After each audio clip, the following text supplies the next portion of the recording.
আসসালামু আলাইকুম, রাভিজিস কিচেনে স্বাগতম। এই তো চলে আসলাম আপনাদের সাথে সিম্পল এবং মজাদার চিকেন কোরমা রেসিপি নিয়ে।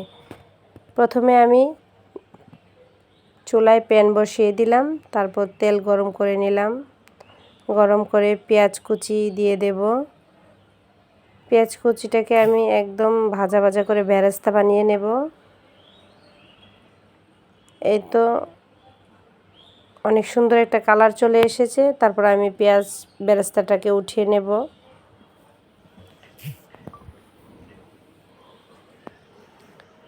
তারপর আমি দিয়ে দেব হাফ কাপ পেঁয়াজ বাটা,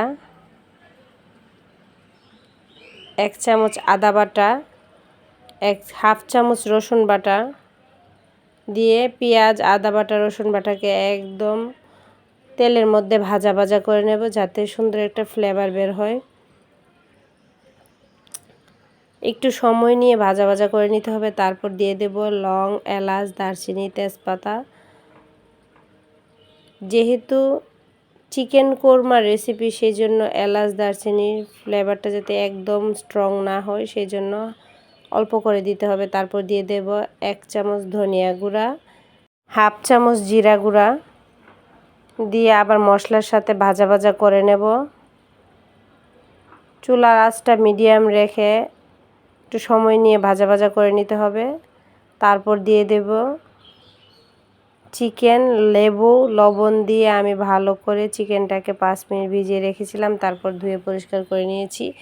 তখন এই মাংসটা খেতে অনেকটা ফ্রেশ ফ্রেশ মনে হবে, সেই জন্য আমি এভাবে করে নিয়েছি। তারপর দিয়ে দিলাম স্বাদ মতো লবণ, হাফ চামচ চিনি দিয়ে চিকেনটাকে ভালো করে নাড়াচাড়া করে নেব। ব্রয়লার মুরগি দিয়ে এভাবে কোরমা রেসিপিটা অনেক মজাদার, আর বাচ্চাদের জন্য বিশেষ করে অনেক হেলদি এবং মজাদার একটি খাবার, বাচ্চাদের অনেক পছন্দের খাবার। তারপর ঢাকনা দিয়ে ঢেকে দেব 5 মিনিটের জন্য, একদম মিডিয়াম টু লো আছে। চিকেনের যে পানিটা আছে সে পানিটা বের হয়ে গেছে, একদম মিডিয়াম আঁচে রাখার জন্য। একটু সময় নিয়ে মিডিয়াম আঁচে জাল করে নেবেন, তাহলে মাংসের পানি দিয়ে মাংসটাকে সিদ্ধ বা কষানো যাবে। তো এভাবে আমি নাড়াচাড়া করে নিচ্ছি।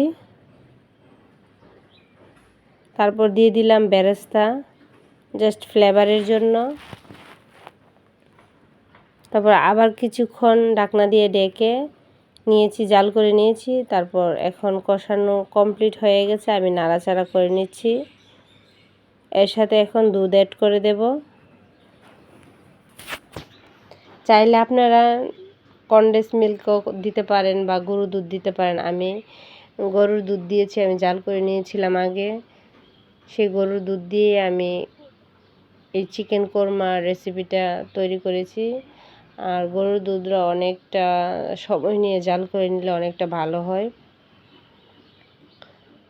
তারপর এভাবে আমি দুধটা দিয়ে নাড়াচাড়া করে তারপর দিয়ে দিলাম কাঁচামরিচ। যেহেতু আমি এর মধ্যে কোনো গুঁড়ামরিচ অ্যাড করি নাই আর প্রথম অবস্থায় কোনো কাঁচামরিচ দেই নাই, সেই জন্য আমি কয়েকটা কাঁচামরিচ মধ্যে দিয়ে চিড়ে দিয়েছি, যাতে ঝালটা মোটামুটি বের হয়ে যায়। আর দিয়ে দেব কনডেন্স মিল্ক, দুধ। আপনারা চাইলে অ্যাড করতে পারেন, না চাইলে সমস্যা নেই, গরুর দুধ দিয়ে হয়ে যাবে। যেহেতু আমি চিনি অ্যাড করেছি, সেই জন্য কনডেন্স মিল্কটা আমি অল্প করে দিয়েছি।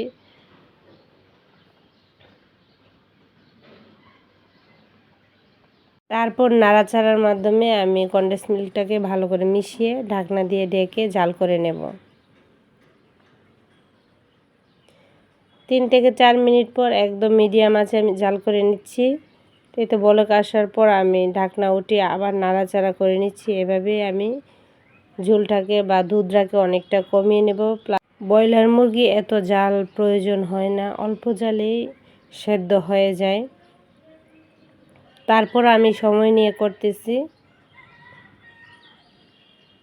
এই তো ঢাকনা উঠিয়ে আবার দিয়ে দেব পেঁয়াজ বেরেস্তা।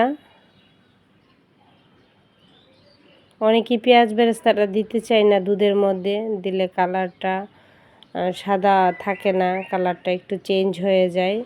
কিন্তু আমার কাছে ভালো লাগে এভাবে দুধের মধ্যে বা কোরমার মধ্যে অনেকটা ভালো একটা ফ্লেভার আসে, সেই জন্য আমি বেরেস্তাটা আগেই দিয়ে দিয়েছি। তারপর আবার ঢাকনা দিয়ে ঢেকে দেব। চুলার জাল বন্ধ করে 10 মিনিটের মতো দমে রেখে দেব। এই তো হয়ে গেল মজাদার কোরমা রেসিপি। তারপর ঢাকনা উঠিয়ে আমি পেঁয়াজ বেরেস্তা দিয়ে দেব। আশা করি আপনাদের কাছে এই ভিডিওটা ভালো লেগেছে। ভালো লেগে থাকলে লাইক, কমেন্ট এবং শেয়ার দিতে ভুলবেন না। সবাই ভালো থাকবেন, সুস্থ থাকবেন। আল্লাহ হাফেজ।